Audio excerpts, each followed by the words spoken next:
Hi, and welcome to the 11th annual Language of Love Telethon for Stroke and Aphasia Awareness.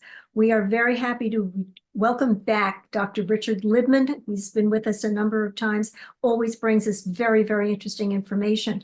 Dr. Libman is the Vice Chair of Neurology at Long Island Jewish Center. He is the co-director Stroke Center Professor of Neurology at the Zucker School of Medicine at Hofstra Northwell. Welcome, Dr. Libman. Thank you so much for being here. And I understand that you're going to talk to us this afternoon about a new approach in emergency rooms for brain bleeds.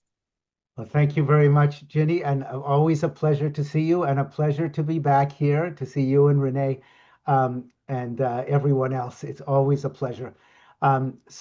Yeah, one of the topics that I did want to cover is what you might call the little stepchild.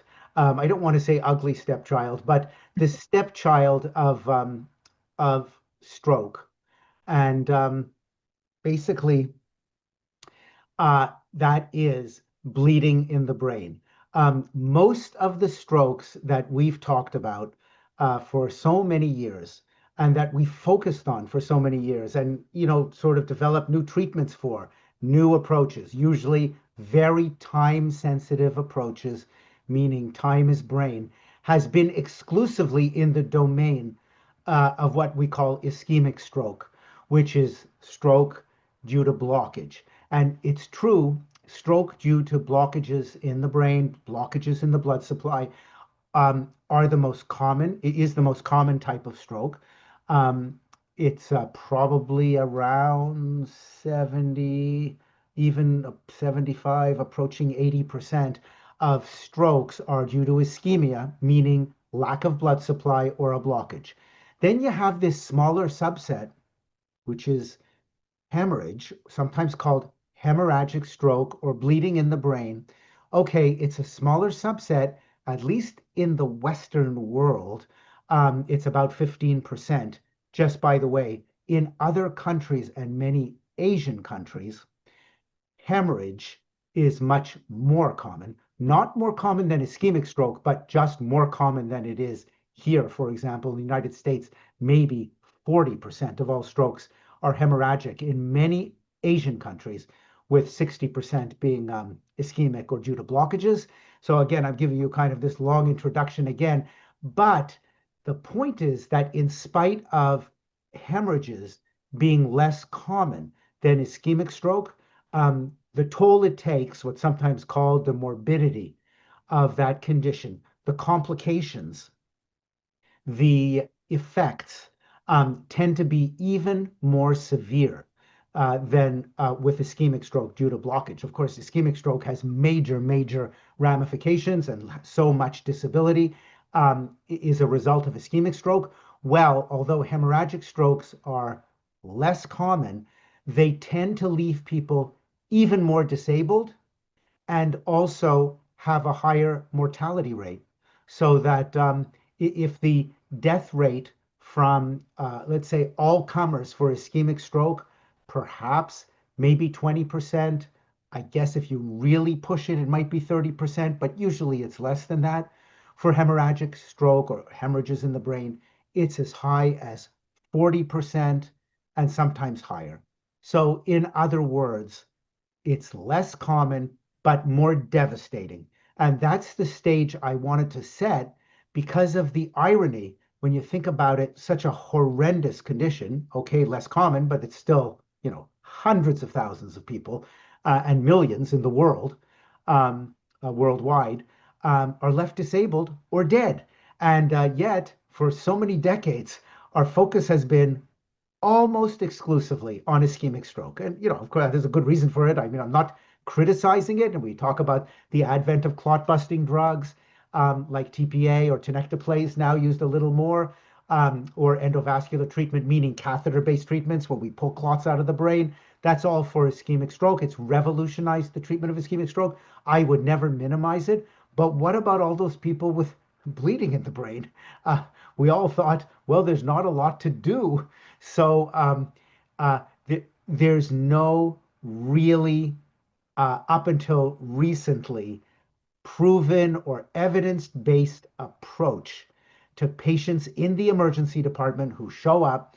You often can't tell by their presentation, is this an ischemic stroke or is this a hemorrhagic stroke? Is this due to blockage or is this due to bleeding? There's such an overlap between the presentations that until the CAT scan is done, for the most part, we are totally in the dark. Sometimes there are clues. Very severe headache, maybe a little more common with bleeding. However, headache is actually quite common with ischemic stroke as well, so it doesn't really help you to distinguish. Um, a lot of vomiting at the onset of a stroke does support a little bit more that patients have had bleeding in the brain rather than ischemic stroke or blockage type of stroke. Even that is not absolute. The bottom line is you cannot tell clinically by looking at the patient whether they've had an ischemia, blockage, or hemorrhage. And that's why, of course, CAT scans, MRIs are so incredibly important. Again, this is all just kind of, I'm giving you just kind of a preliminary introduction to the whole subject. I'm going to talk about what we really want, like how have things changed? That's really the main thing. We weren't doing too much for these patients because we didn't have a lot of good evidence that doing anything makes a huge difference in terms of outcome, either reducing disability or reducing the risk of dying from bleeding in the brain. Until the last maybe 10 years or something like that, I'm just estimating, where there have actually been studies which are randomized trials, the so-called gold standard of any kind of treatment in medicine, including neurology and including stroke. The randomized trial where half the people get a treatment, half the people don't get a treatment, or half the people get a new treatment and half the people get an older or more conventional treatment. And it's random, like a flip of a coin. It's not just observing, it's actually randomly assigning people to one group or the other so that we don't carry in our biases into these types of studies. And that's considered the gold standard. And it's really only been the last decade or so where we've had these randomized trials for hemorrhages, whereas, as you know, randomized trials for TPA, clot busting drug, was actually from the very late 1980s into the early 1990s, led to the approval of TPA in 1996. Finished the trial in 1995. Well, that was 30 years ago. And we had no randomized trials for hemorrhages until much more recently.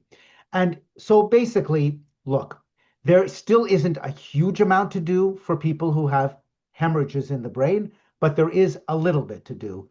And that's where the new focus is now coming. It's not to the exclusion of ischemic stroke. We're doing everything we used to do for ischemic stroke, and we're adding attention to hemorrhagic stroke. And just so you'll know, the new term that's kind of in the literature now, just as we use the term code stroke for patients who we think might be candidates for TPA, clot busting drugs, tenecteplase, more often used today.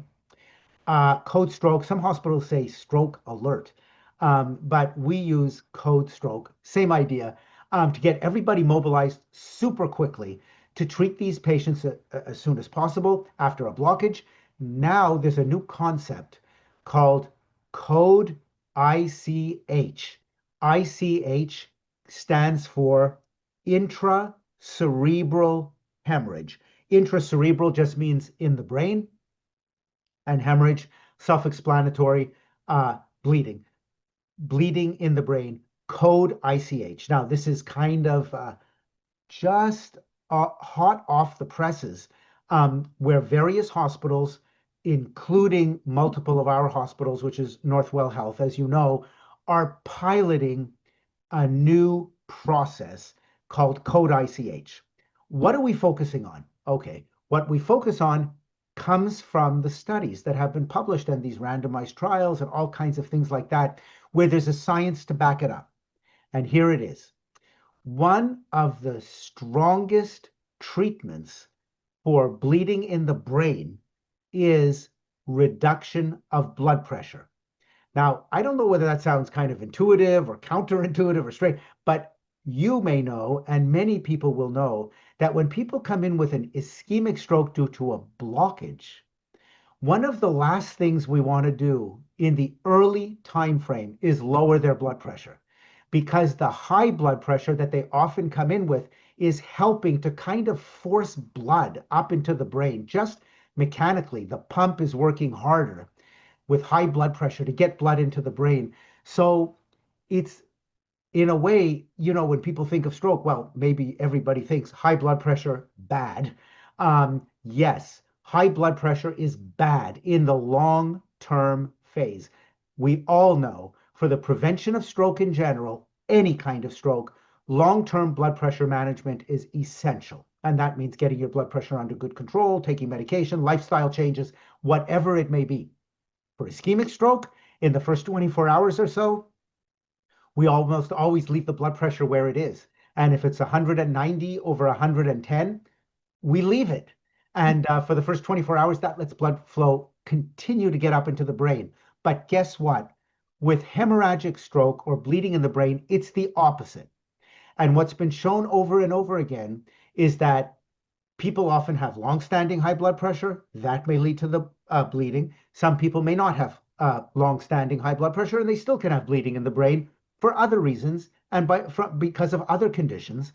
But when they come in, we know that there is a certain risk, at least 20%, in the first few hours, even in the first hour, and especially in the first 3 hours, and maybe up to 6 hours, and a little bit up to 24 hours, where that blood in the brain can continue. There can be ongoing bleeding. And that means when you see this kind of blob of blood in the brain on a CAT scan, and then you repeat a CAT scan an hour or 2 hours or 3 hours later, you may see it expanded, having expanded. You'll see the amount of blood having expanded. That's called hematoma expansion. Hematoma just means a blob of blood. You get it when you smash your elbow and you end up with more than a bruise, but a big swelling that may be black and blue. That's a hematoma. You get the exact same thing in the brain, and that expansion of the hematoma or expansion of the blood seems to be related to high blood pressure. So several studies have now shown us, these are randomized trials, that if you get to that patient very quickly, as soon as they hit the emergency department, you have all the team members kind of converge as soon as the CAT scan shows you what the diagnosis is, and you start treating the blood pressure very rapidly and very aggressively, bring it down. And I say rapidly and aggressively, there are still certain limits. You never want to bottom out someone's blood pressure, because lo and behold, that's going to make them not get enough blood supply up to the brain, which will make things even worse in a patient who's already had bleeding. But having said that, we have certain rules and certain limits to how low we want to go. But the rule is get to the patient quickly, exactly as you would for an ischemic stroke who you think might benefit from tenecteplase or from TPA, a clot-busting drug. The approach is the same. You all converge, neurology teams, emergency department teams, nursing, doctors, everybody. Converge on that patient, make the diagnosis quickly, and once the diagnosis of intracerebral hemorrhage, of bleeding in the brain, is made, get that blood pressure down quickly and quite aggressively. And that usually means not giving medication by mouth, but rather blood pressure medication through an IV, which within minutes can bring the blood pressure down, and we can control that IV very carefully. It's not like giving a pill and now you've got it and that's the dose the person has. You have no more control. Rather, it's a drip through the IV from a bag, and you can adjust the rate of that drip to bring down the blood pressure. And if it's inadequate, you increase the drip rate and it goes in a little faster. And if you see the blood pressure dropping a little too quickly, you can slow it down. So we can titrate it and control it. And what's been shown pretty convincingly now, just get that blood pressure down quickly with a code ICH to make everyone react quickly. There's less chance of that blood continuing to accumulate or expansion. You reduce the risk of expansion, and that in general translates into a better outcome for the patient. So that's number one. Rapid and pretty aggressive blood pressure management um, as the first element of code ICH.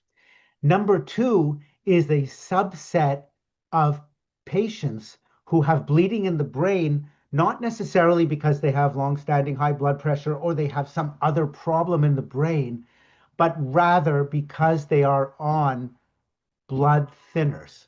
And by blood thinners, you know the technical term, anticoagulants.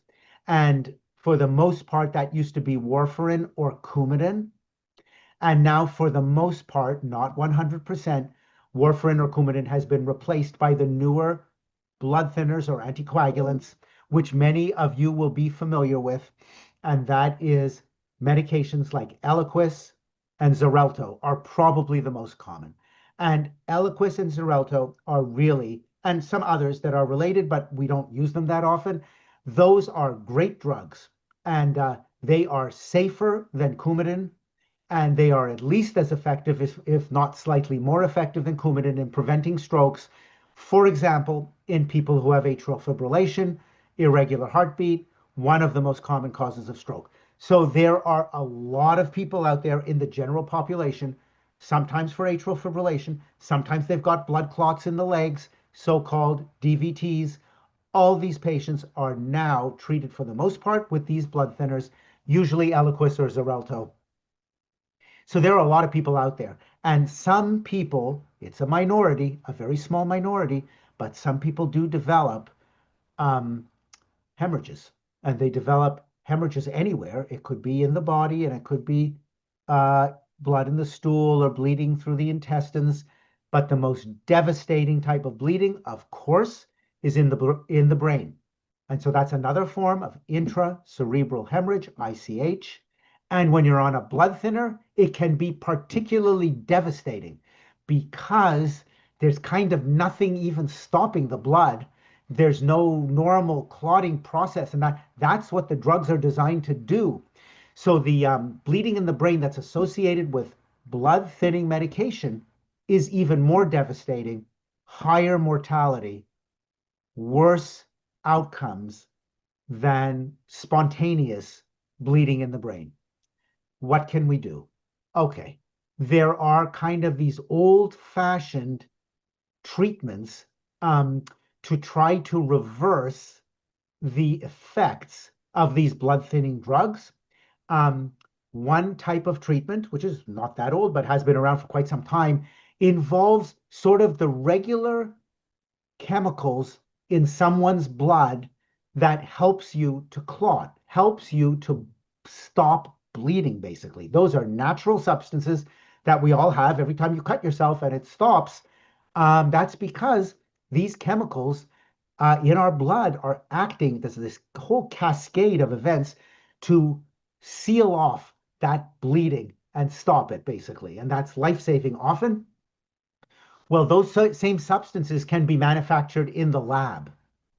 And giving those chemicals to someone who has had bleeding in the brain related to a blood thinning medication can rapidly stop the bleeding. So once again, it comes down to the same concept. Okay, we couldn't stop it in the first 5 seconds or 5 minutes or whatever it is. We're not there. The patient's not in the emergency department. They have to be brought there quickly, hopefully by EMS, calling 911.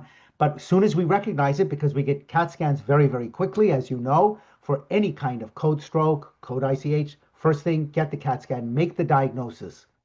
We can get those chemical compounds, those things, those clotting agents, same thing as we have in our bodies, injecting them by an IV, and that stops or helps to stop the expansion of the blood. In other words, it slows down or stops the ongoing bleeding, and it can stop it.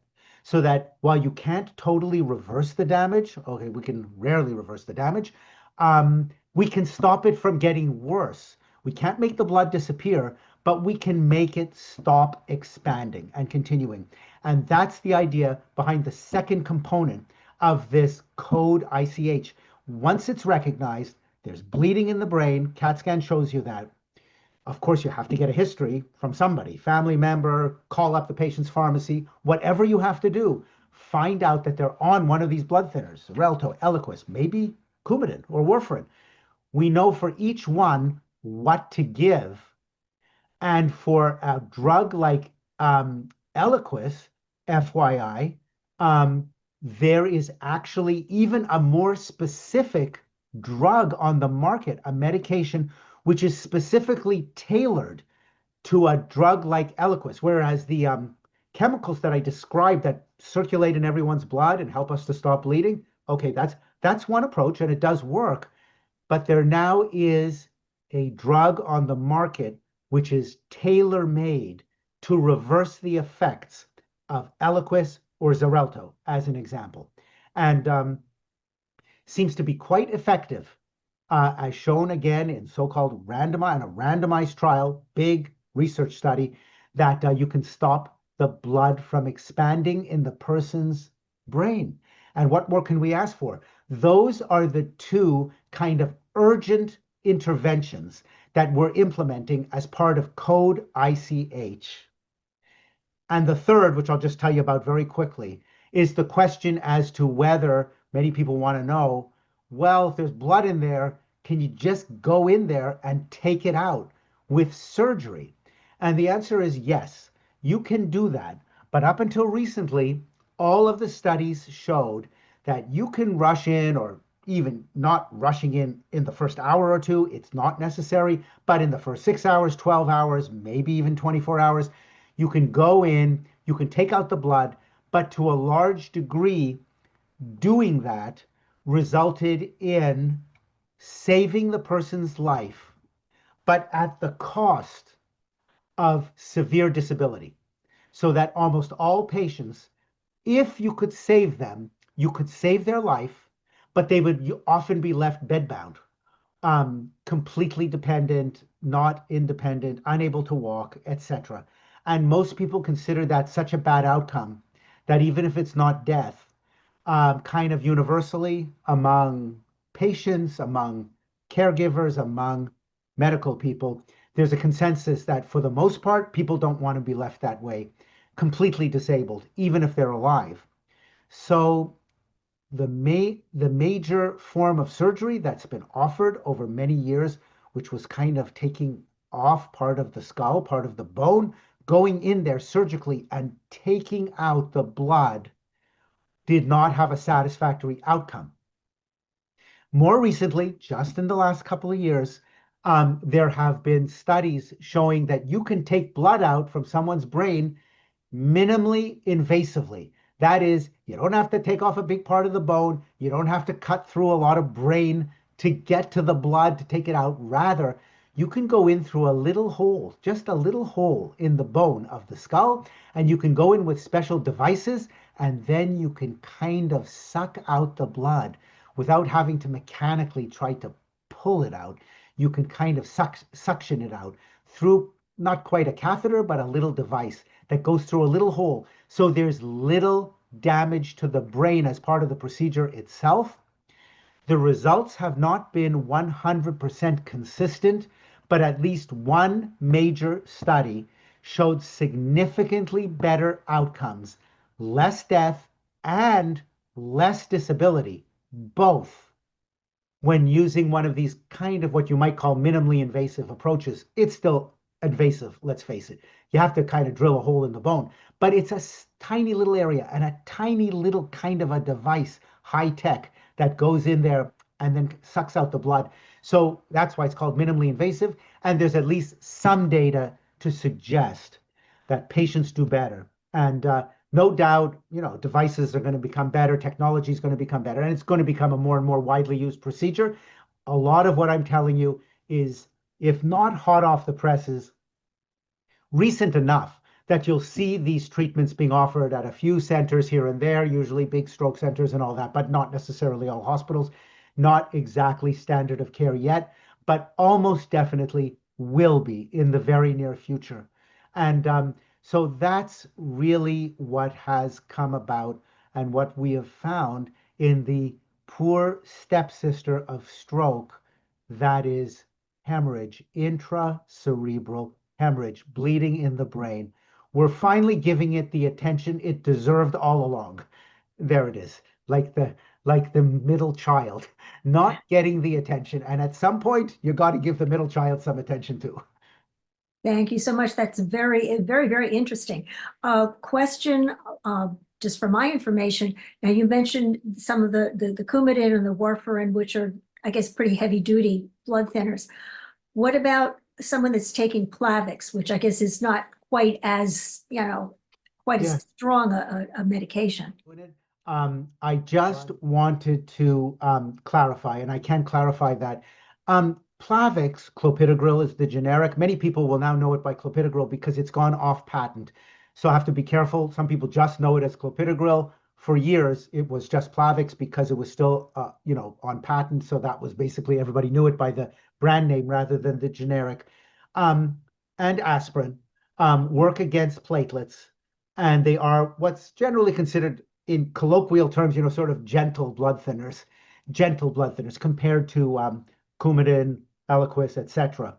Um, I can tell you that using clopidogrel or Plavix or aspirin, even more commonly used, um, does result in a slightly increased risk of bleeding in the brain in general, but that increased risk is extremely small and much smaller than with what you might call stronger blood thinners, Coumadin, Eliquis, Xarelto, etc. So that the techniques that I'm talking about, rapid reduction of blood pressure, that's across the board. It doesn't matter what your hemorrhage or what the bleeding is associated with, caused by, doesn't matter. Rapid reduction of blood pressure results in better outcomes. The reversal agents, whether it comes from someone's blood or similar to someone's normal clotting factors, or it's made in a lab like the reversal drug for Eliquis or Xarelto, that's made in a lab. Um, those are used exclusively for people who are on anticoagulation, those drugs, not Plavix, clopidogrel, not aspirin in general. Fortunately, again, the risk of having bleeding in the first place when you're on Plavix or aspirin is extremely small. It's more than if you were not taking aspirin or Plavix. But what you're talking about is, let's just say, the risk in the general population of having bleeding, not on any kind of blood thinner at all. Let's just say it's 1 in 100,000. If you're taking aspirin or Plavix, it might double. But when you say double, you're going from 1 in 100,000 to 2 in 100,000. So 2 may be double, but it's still extremely small. Those numbers are meant only as an example. Those are not actually correct statistics. They're a little bit off, but nonetheless, it's just to illustrate the point. Very low risk. And there is a reversal agent for aspirin, believe it or not, and sometimes it's given.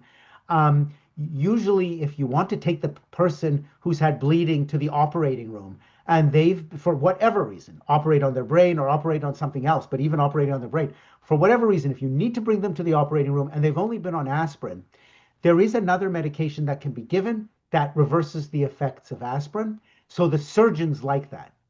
In general, we don't need it because aspirin doesn't contribute a lot to the patient doing worse, the way Eliquis would, for example, or the way Coumadin would.